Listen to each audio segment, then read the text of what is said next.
One of my teachers at the Kansas School for the Deaf, Mr. Edward Foltz, graduated from Gallaudet in 1915. He was my math teacher as well as the boys' coach. One day he went to the drugstore, and the manager told him that one of his boys had come in and written a note which said, "I want Sunday," spelled S-U-N-D-A-Y. He asked Mr. Foltz what he thought this meant. After puzzling over this for a minute, Mr. Foltz said, "Oh, I get it. What he meant was that he had come in from an ice cream sundae." Mr. Foltz, his name sign is an F like this on the arm, realized how atrocious the boy's spelling was.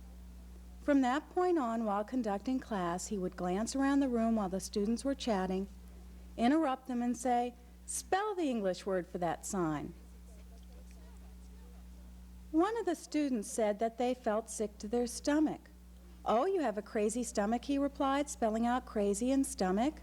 "What is the English word for this sign? 5 fingers down?" He realized that the students couldn't spell the words for what they signed, so he decided to do an exercise in the classroom.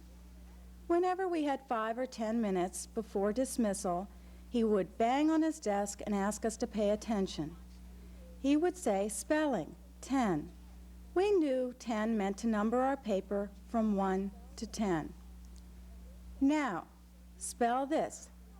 And we said, "That's an easy one, Jim." No, the entire word. Gymnasium. Then he said to spell the following word, the hint being that it means exercise but begins with a C. We looked around at each other, mulling it over, and then came up with the word calisthenics. He would do several words like this. One activity which I really liked was when he would strike a pose such as stand with his hands on his hips and ask us to come up with the English vocabulary word that described what he was doing. Bewildered, we looked down at our arms and then spelled arms akimbo.